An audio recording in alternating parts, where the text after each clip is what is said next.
مثال کے طور پر آپ جس مقام پہ جا رہے ہیں وہ ایک مقدس اور محترم جگہ ہے، یعنی آپ حرمین طیبین جائیں گے، بیت اللہ میں جائیں گے آپ، وہ بھی مقدس ترین مقام ہے۔ اچھا آپ نبی علیہ السلام کے روزے پر حاضری کے لیے جائیں گے، وہ بھی مقدس ترین مقام ہے۔ اب یہ دوسرا مرحلہ آ جاتا ہے کہ آپ کو اس بات کا بھی لحاظ رکھنا ہوگا کہ ان مقدس مقامات کا احترام کیا ہے اور ہمیں اس کا لحاظ کیسے کرنا ہے۔ آپ دیکھیں نا، ہم یہاں سے بیٹھ کر، یعنی اتنے دور سے بیٹھ کر بھی کعبۃ اللہ کا احترام کرتے ہیں، اور ہمیں باقاعدہ اس کا حکم دیا گیا، جیسے ہمیں یہ حکم دیا گیا کہ آپ یہاں سے بیٹھ کر بیت اللہ شریف کی سمت پر اپنے پاؤں نہ پھیلائیں،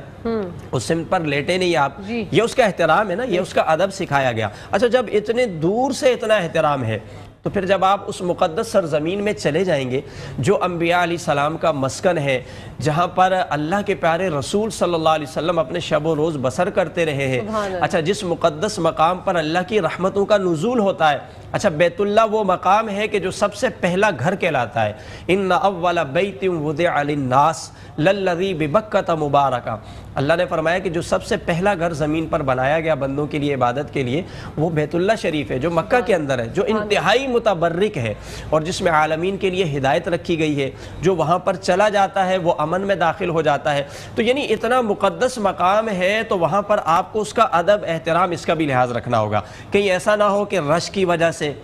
یا لاپرواہی میں یا بے توجہی میں آپ سے کوئی ایسا عمل سرزد ہو جائے کہ آپ گئے تو نیکی کمانے کے لیے گئے تھے لیکن وہاں جا کر الٹا گناہ کا وبال ہو جائے۔ اچھا آپ دیکھیں قرآن پاک میں بھی اس حوالے سے باقاعدہ طور پر تربیت فرمائی گئی ہے، تعلیم دی گئی ہے، سکھایا گیا ہے کہ جب آپ اس مقدس سرزمین پر حج کے لیے جاتے ہیں تو کن باتوں کا لحاظ رکھنا ہے۔ قرآن پاک کے اندر ارشاد باری تعالیٰ ہے فَمَنْ فَرَضَ فِيهِنَّ الْحَجَّ فَلَا رَفَثَ وَلَا فُسُوقَ وَلَا جِدَالَ فِي الْحَجِّ۔ اب آپ دیکھیے یہاں پر حج کے ارکان کی ادائیگی کی بات نہیں فرمائی، بلکہ یہاں یہ فرمایا کہ دوران حج اس سرزمین پر دیگر خارجی باتوں کا خیال رکھنا ہے۔ مثلا یہ کہا کہ فَلَا رَفَثَ،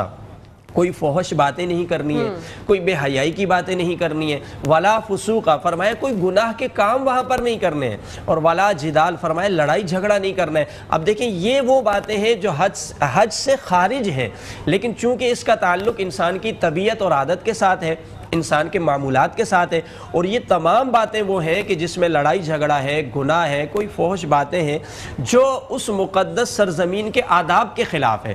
اس لیے ہمیں پہلے حکم دیا کہ جب وہاں چلے جاؤ گے تو ان آداب کا بھی خیال رکھنا ہے۔ اچھا دیکھیں عام طور پر جب آپ حج کرنے گے تو لڑائی جھگڑے کا وہاں کیا تصور ہے، لیکن مسئلہ یہ ہے کہ وہاں پہ بہت زیادہ رش ہوتا ہے۔ اچھا جب رش بڑھ جاتا ہے مسائل پیدا ہو جاتے ہیں، پھر آپ کو کوئی نہ کوئی ایسا مسئلہ پیدا ہوتا ہے جس سے آپ کے اندر غصہ پیدا ہوتا ہے اور عین ممکن ہے کہ لڑائی جھگڑا بھی ہو جائے۔ پہلے سے یہ شرط لگا دی گئی کہ تم نے وہاں پر اپنے پہ کنٹرول کرنا ہے، وہاں پہ مسائل بھی پیدا ہو سکتے ہیں، کچھ بھی ہو سکتا ہے۔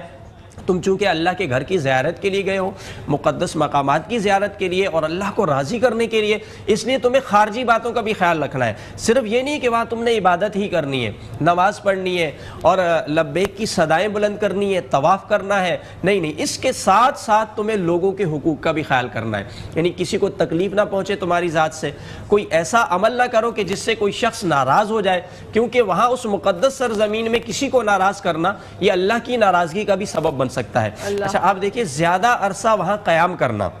حضرت عمر فاروق رضی اللہ تعالیٰ عنہ کا جب دور خلافت ہوتا تھا تو آپ باقاعدہ طور پر اپنے دور خلافت میں ایک سرکاری فرمان جاری کرتے تھے، جیسے ہی حج ادا ہوتا تو آپ سرکاری فرمان جاری کرتے تھے کہ جو لوگ باہر ممالک سے آئیں واپس چلے جائیں۔ آپ کہتے تھے بھائی جو شام سے آئے شام چلے جائیں، بغداد والے بغداد جائیں، ہر ملک والا واپس چلے جائیں۔ وجہ کیا ہوتی تھی؟ وجہ یہ ہوتی تھی کہ آپ فرماتے تھے کہ یہ لوگ دور سے آئے ہیں، اور جب یہ دور رہتے تھے تو کعبۃ اللہ کا ایک تصور ان کے ذہن میں قائم تھا ادب احترام کا۔